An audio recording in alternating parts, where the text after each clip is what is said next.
De Álvaro Gámez en su iglesia coincide con unos patrones típicos de líderes sectarios cuyo único fin es manipular para conseguir beneficios propios, respaldándose en Dios y en la Biblia. Nos referimos a la cualidad esta que tienen las personas para poder persuadir, ver cómo te pueden, qué te tienen que decir para que tú los apoyes, para que los sigas. Es precisamente las cualidades que poseen los políticos, que saben cómo agarrar a las personas, cómo leer a las personas, cómo leer la personalidad, o sea, qué tengo que decir, qué tengo que hacer para que esta persona haga, me apoye y me siga. Eso es un líder carismático. El Señor ha venido ayudándome a enseñarle al pueblo a adorar a nuestro Dios. Estas mujeres, como muchas otras de la iglesia, llegaron cuando eran unas niñas, con alguna necesidad, con algún problema en sus familias, buscando refugio, podría decirse que vulnerables. La mayoría de las víctimas que atiendo, muchas de ellas fueron maltratadas, ellas son como la presa perfecta, que sencillamente estaban buscando una salida, o los que tenían problemas en la casa o problemas matrimoniales. Yo tuve mucho abandono de parte de mi papá, entonces lo primero que creo que encontré fue la figura paterna, de la figura paterna de un Dios y también con este Señor. Estar ahí es apartarse de todo. Yo siempre estaba metida en la iglesia, siempre. Mi familia nunca me miraba en la casa. ¿Sí? Y la relación, uno no podía tener amigos que no sean cristianos, uno no podía salir. Mire, que Dios lo ame, aunque no lo amen su papá, su mamá, sus hijos. Si el amor de Dios está en ti, hay más que suficiente para tu vida. Cuando tú estás dentro, tu vida está controlada. Tú no puedes hacer nada sin antes consultar. Tú no puedes tener una relación sin antes consultar. Tú no puedes aceptar un trabajo sin antes consultar. Tu vida está completamente controlada. Según Mirna, el control es una de las formas de empezar la manipulación. Ellos solamente se tienen que adaptar a este mundo mío, no se tienen que adaptar ya al mundo real. Ya no se pueden adaptar, desarrollan una incapacidad para adaptarse al mundo real. Karen, Sara, Laura y Silvia dejaron sus estudios o trabajos para empezar a servir a la iglesia. Recibían un pequeño sueldo y deseaban ascender allí. Te crean una necesidad de aceptación social, ¿sí? Es decir, hay lugares de preeminencia, hay lugares de prestigio, hay lugares donde la gente te honra o te quiere solamente porque tú estás en una posición. Dentro de la iglesia, los cargos importantes los ocupaban las mujeres. La mayoría desde pequeñas soñaban con ser danzarinas, profetas, músicos o supervisoras, cargos que según ellas designaba única y exclusivamente su apóstol Álvaro Gámez. Sara y Silvia fueron nombradas profetas. Afirman que según Álvaro Gámez podían ver y escuchar a Dios. Hay un juego de autoestima, ¿sí? Hay un juego de exaltación. El estar cerca a este hombre, pues realmente era como un privilegio, ¿sí me entiendes? Así tú no hubieses sabido a lo que a las consecuencias que venían, ya, porque pues realmente no sabía qué era lo que se venía encima. ¿Y realmente usted tenía visiones, recibía direcciones, como lo llaman, directamente de Dios? La verdad no. Yo miraba lo que hacían, que a veces aplaudían, a veces hasta escupían alrededor de las personas o saltaban. Yo hacía lo mismo, porque si él me había dicho que yo era profeta, pues yo debía hacerlo. Entonces yo empecé a leer la Biblia bien y a aprenderme versículos para decírselo a las personas. Y con respecto a las visiones que tenía, yo me di cuenta que yo me las estaba imaginando, porque yo tenía miedo de que si yo le decía yo no estoy viendo nada, yo en realidad no estoy escuchando nada, me fueran a quitar mis privilegios. Además, había supuestamente una promesa: quien obedecía era bendecido, y el que era bendecido era próspero como él. Pero si usted sale chillando y a protestar y se va de la iglesia y va a difamar al de la iglesia y va a decir a los otros pastores que le presten el púlpito para lloriquear y acusar, como lo he visto yo hacer conmigo, eso no es un Cristo. Mostraba todo su poder en riqueza económica, lo que uno no podía lograr tener, o tal vez nunca lo iba a lograr tener, él se lo mostraba y decía que eso eran las bendiciones de Dios. Como él, eso era un predicador de la palabra de Dios, entonces era lo que uno anhelaba, y para obtener esto lo primero que a uno le decía era que uno tenía que obedecer y tener fe. Entonces la obediencia era suprema. Cuando la gente empieza a obedecer por fe, se va a encontrar con Dios. Estas personas los llevan a que sientan emociones, los llevan a precisamente a que empiecen a creer que Él sí conoce este mundo, y cuando la persona cree, sencillamente creer, darle el espacio a creer, es morder la carnada. Lo que no se da cuenta es que hay un anzuelo detrás, y esas son las técnicas de coerción. Pero también, según ellas, había una clara advertencia: a los rebeldes solo les esperaban desgracias. A la gente que está adentro les dice, pero es que si ustedes hablan, si ustedes se levantan contra mí, si ustedes se rebelan, las maldiciones van a venir, se van a morir, se van a enfermar. Se inventa cosas tenaces de la gente y dice, miren, el fulano que se fue, le pasó esto. Porque yo aprendí hace pocos años que el que se levante contra mí, se levanta contra él. Eso fue lo que aprendí. Si yo me niego a esa administración, yo decía, muy dentro de mí, yo sabía que ese señor se iba a empecinar en contra de mí hasta sacarme de la iglesia. Ahora sí voy a sacar gente. Y esta es mi decisión. El que se me levante, apenas diga pío, está fuera. Te aterrorizan con el miedo a que te vamos a rechazar, te vamos a humillar, te vamos a despreciar y nadie más te va a hablar. Eso es alguna de las técnicas que utilizan. Él va desarrollando como una especie de fanatismo hacia él como líder, como ideal, y para que lo idolatren, porque esa es parte de sus necesidades emocionales, psicológicas.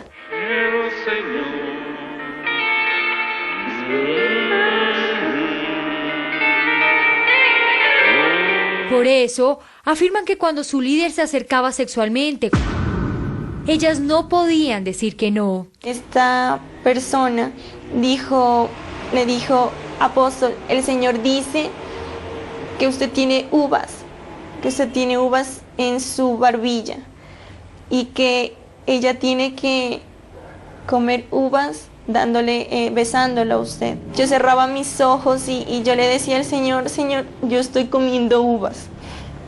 Y yo me imaginaba, sí, inocentemente me imaginaba que yo estaba comiendo uvas al darle besos a él. Afirman que tenían que asistir a su oficina sin ropa y la penetración era vista como una bendición especial. Dijo que él tenía que ponerse sobre mí, como el profeta Elías en la Biblia, sobre el niño, para volverme a la vida, porque es que mi alma, como estaba en la China o en la India, ¿cierto? Entonces me dijeron que tenía que estirarme, que tenía que ponerme cómoda, ¿ya? Y entonces, bueno, ahí estaba estirada, pues me abrían las piernas, los brazos, y el tipo se puso sobre mí, ¿sí? Entonces yo estaba prácticamente acostada, se puso sobre mí. Yo entré en shock. A Karen supuestamente esto le pasó cuando tenía 19 años y aunque le decían que era una bendición especial, su repudio le impulsó a reaccionar inmediatamente. Le dije ya no más, ya, sí, y logré como correrlo un poco. Yo le dije, mire, lo que pasa es que yo no creo que eso sea de Dios, sí. Entonces me dijo, ¿por qué? Le dije, porque yo me siento mal, yo me siento sucia y yo no creo que esto sea de Dios.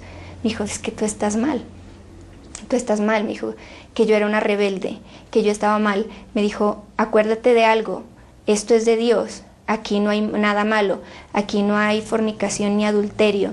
Me dijo, esta es una administración del Espíritu que te estoy haciendo a ti. Me dijo, y es que entiende una cosa, yo lo hago por obediencia a Dios. En el caso de Silvia, supuestamente este tipo de encuentros fueron por muchos años. Dice ella que desde que era una niña. ¿Por cuánto tiempo mantuvo usted ese tipo de contacto con él? Fueron alrededor de unos 6 años. ¿Cómo podrías describir lo que pasó? Yo lo describiría exactamente como una violación y que él me mató en vida. Este hombre, Héctor Navarro, es una de las personas que más conoce sobre sectas en el mundo. Es el presidente de la Red de Apoyo a Víctimas de Sectas y vino a Colombia para apoyar la denuncia de estas mujeres ante la Fiscalía. Fueron numerosos los pedidos de ayudas que recibimos, nos asombraron las características que nos contaban. Podemos decir que es una olla podrida y que huele muy mal. Según Navarro, la diferencia entre una iglesia común y una secta son los intereses ocultos que están detrás de quien la lidera. No señala a todas las iglesias cristianas ni a todos los pastores. Afirma que el caso de Gámez es claramente diferenciado. Siempre los líderes de las sectas destructivas son psicópatas que rápidamente captan las debilidades que tienen sus seguidores y las explotan. Lo que diferencia a esta secta de cualquier otra denominación evangélica, que por otra parte quiero destacarlo, nos han dado un apoyo total aquí en Pasto y en toda Colombia. Él no se consideraba un pastor simplemente. Si usted no aprendió a callarse y someterse a su autoridad, usted no aprendió nada. Era el apóstol ungido. Él era quien nombraba y quien expulsaba libremente a los pastores. Y por encima de él no había ningún control. Tanto así que, según Héctor Navarro, la manipulación por parte de Álvaro Gámez no solo se daba para conseguir sexo. También los convencía que estar trabajando para él en esas misiones, pero donde luego el dinero recaudado de diezmos llegaba para él.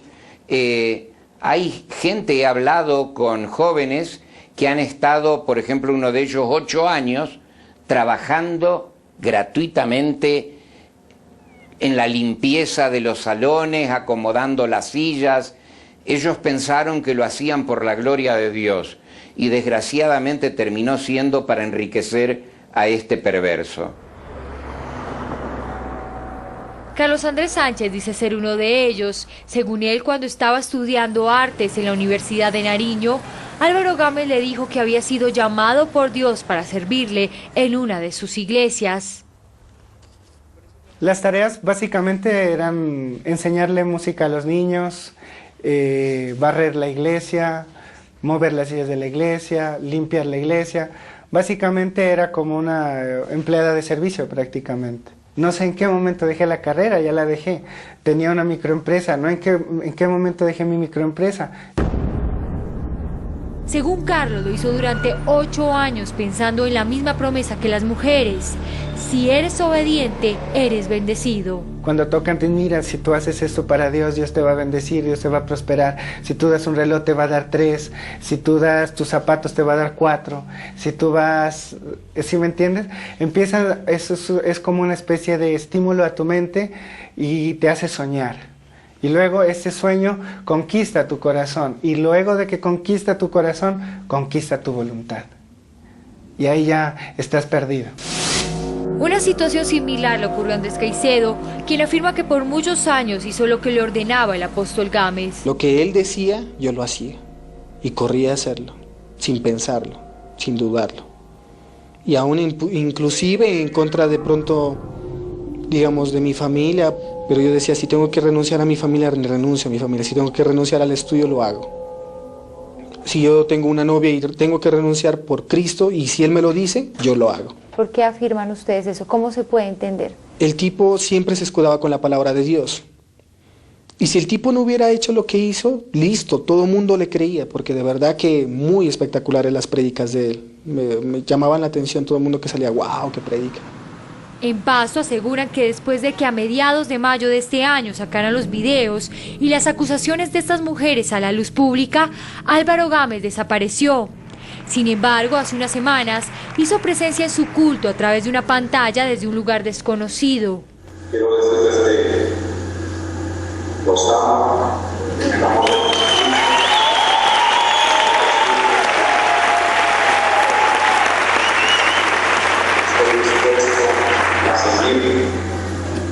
El Señor me ha hecho entender que nos ha encontrado dignos de un nivel de padecimiento,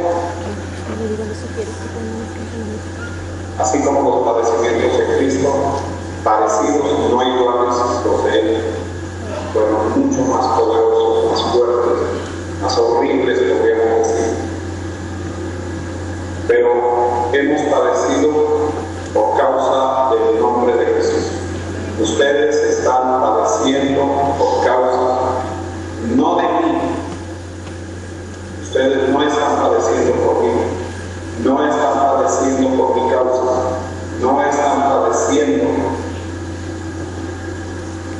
por lo que a mí me sucede. Ustedes están padeciendo por causa del nombre del Señor, están padeciendo para guardar su fe, están padeciendo para salvar sus vidas de la muerte eterna. Desde nuestra llegada a Pasto hemos tratado de hablar con el llamado apóstol Álvaro Gámez o con alguno de los voceros de su iglesia Salem. Sin embargo, ni él ni nadie ha querido referirse sobre el tema. Las autoridades hasta el momento no saben de su paradero. Finalmente, días después de insistir, Álvaro Gámez decidió responder a nuestro llamado. Desde su desconocido paradero obtuvimos una corta entrevista a través de Skype en la internet. Muy buenas noches para todos, para la teleaudiencia, por la oportunidad que me das de salir a través de este medio. Te agradezco muchísimo. La seguridad personal. Ese es el principal argumento que el pastor Álvaro Gámez usa para justificar su desaparición. Pero ¿cómo responderá a las preguntas de Séptimo Día sobre las acusaciones? No se vayan. Cuando regresemos, las respuestas del apóstol Álvaro Gámez. Algunas personas piensan que nuestra congregación, antes de ser una comunidad cristiana para la predicación del Evangelio de Cristo, es un buen negocio. Eso es un error. Ya regresamos. Nosotros conocemos